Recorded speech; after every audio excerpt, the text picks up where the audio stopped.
Hi, it's Heath, and we're here for another episode of Media Diet Comics Commentary. Unscripted, unedited, just a guy talking about comics. Today's kind of a grab bag of science fiction tie-in and licensed comics. We have Star Trek Voyager, Seven's Reckoning, #1, just came out by IDW with a publication date of November.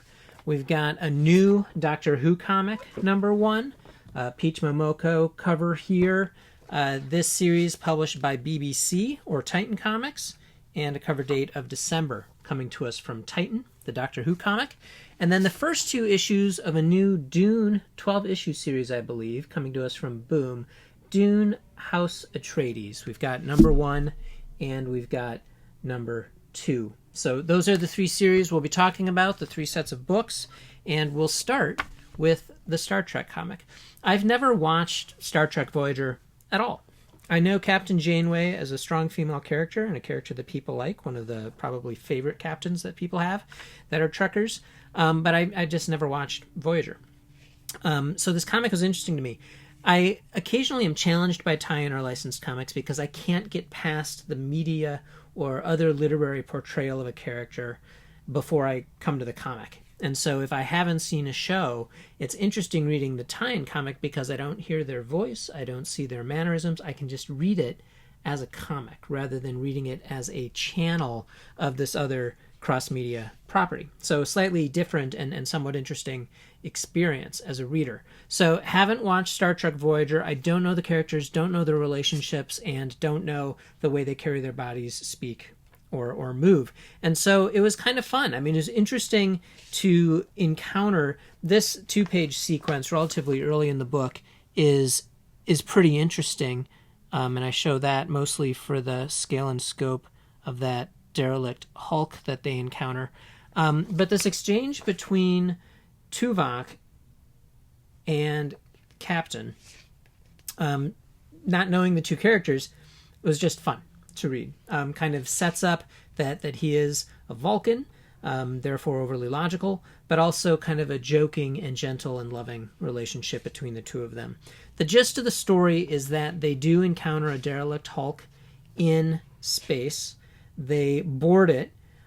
So boarding it, encounter a series of murals as they enter that outlines the story of this spacefaring race. It seems to be a conqueror's race, a colonization race.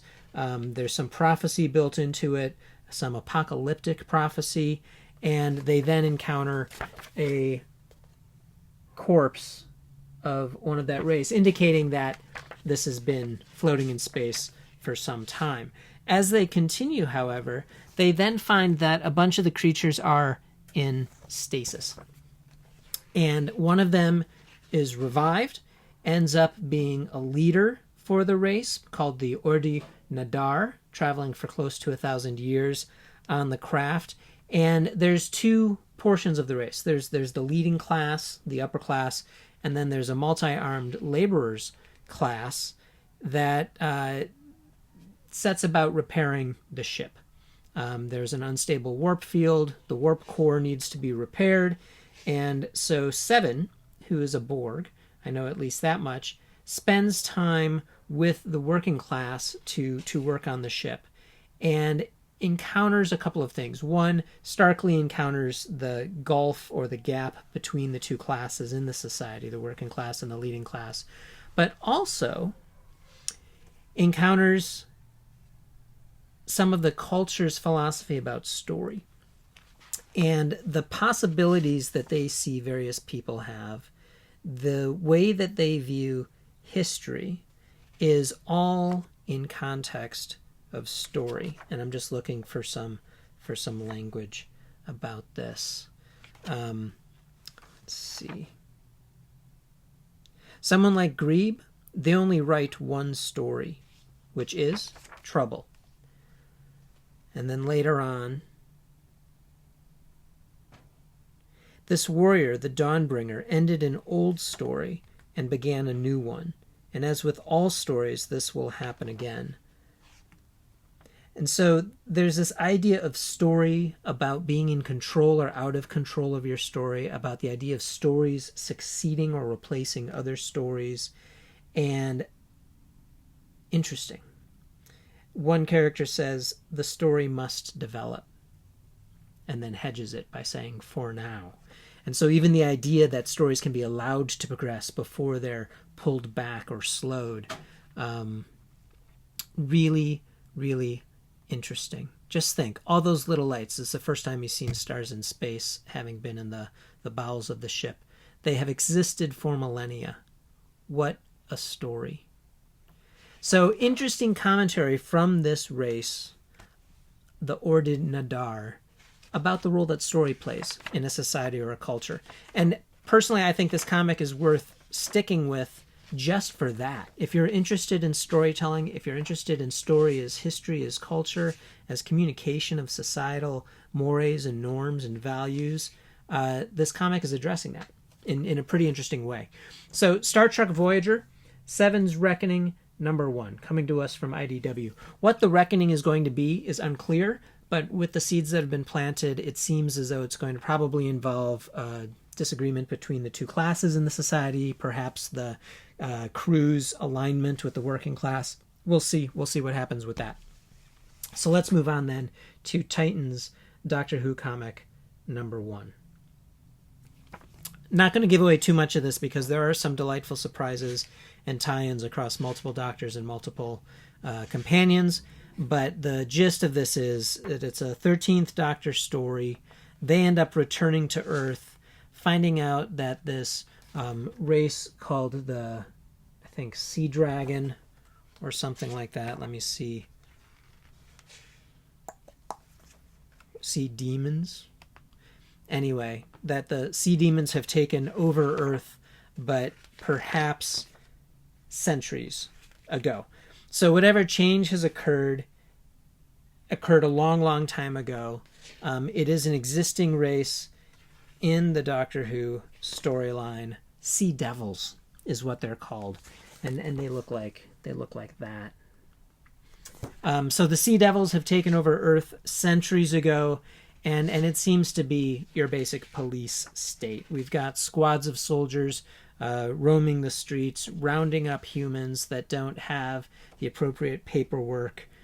So there's a Nazi Germany parallel there. The humans are actually being used as workers or as slaves, and some of your other favorite doctors and companions might come into play. There's a number of variant covers, one photo cover, the others all illustrated, and this Peach Momoko seems to be relatively popular these days. The art doesn't really speak to me. I like the page design, but I'm kind of curious that she's so popular or why they're so popular. But if you like Doctor Who, if you like the 13th Doctor, a good read. Not a lot happens in this comic, so we'll see where it goes. Doctor Who comic #1 from Titan. This then was probably the more exciting. Although, no, I mean, that Star Trek comic was good, so I can't even say that this is most exciting. What I can say is that I just reread Dune not too long ago because of the forthcoming movie and just loving Frank Herbert's writing. I read the Dune series when I was younger, all the way through, halfway through Heretics, I think is when I petered out. Didn't make it to Chapter House. Loved the books, and so I plan to revisit them now. And rereading Dune was an amazing experience. So if you read it a while ago and haven't reread it, it is a wonderful, wonderful novel by Frank Herbert. And his son, Brian Herbert, has done a good job working with Kevin J. Anderson to keep the storyline alive. Chipping away at various aspects of the story, the history, the legend, the lore, prequels, sequels, interstitial stories, and so forth. And this comic is interesting because it's timed related to the re-release of the movie. It focuses on House Atreides and is actually written by Brian Herbert and Kevin J. Anderson. We've got Brian Herbert and Kevin J. Anderson writing, illustration by Dev Pramanik. And the comic takes place before Dune. And so it mostly just touches on characters from Dune, settings and scenes from Dune. So it establishes the Baron Harkonnen, establishes spice and spice mining. Takes us to Khaitan, which Palace of the Padishah Emperor.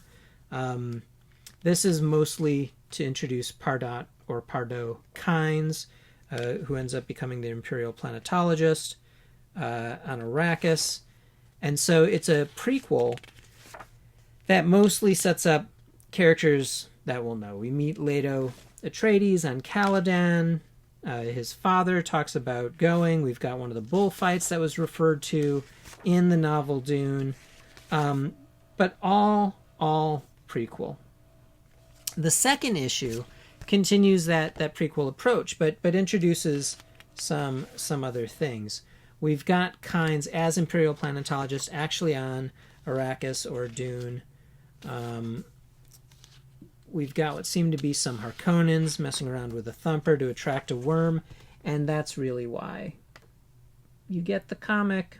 You get the comic for the portrayals of the sandworms.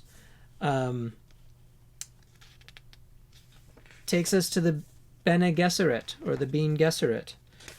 Talks about tracking the genetic lineage to figure out who the savior is going to be, the Kwisatz Haderach. And then we end up at Gedi Prime, back with Leto Atreides, and others. Who is he?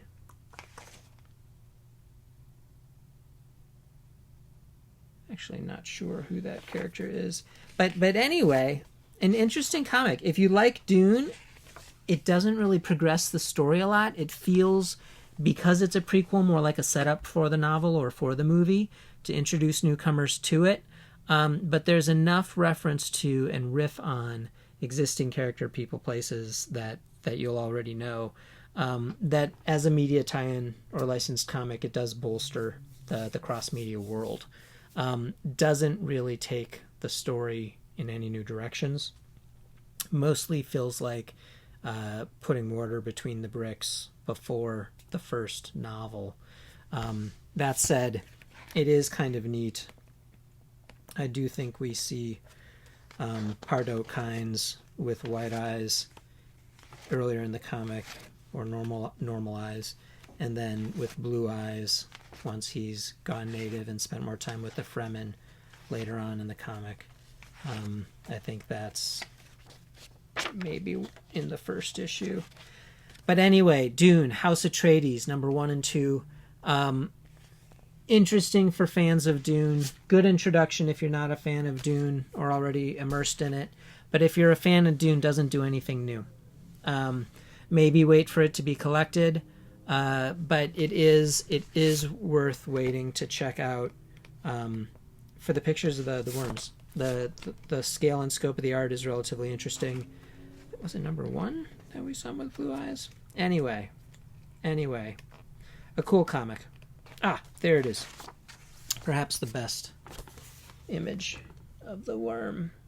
2-page spread. Awesome. Absolutely awesome. So that's fun. This is where he has blue eyes. So yeah, this is actually with Kynes. And this is funny. So this is a preview to a Dune graphic novel. So there's also been a graphic novel adaptation of Dune. That's actually where we see Kynes with the blue eyes. So Dune, House Atreides, prequel to Dune. There's also a graphic novel adaptation of Dune. Don't know the creative team. And that makes me think I might have neglected the creative team of the other 2 comics. So the Doctor Who comic, written by Jody Houser, who co-wrote with Jim Zub the Stranger Things D&D comic that we talked about not too long ago, and art by Roberta in Granada.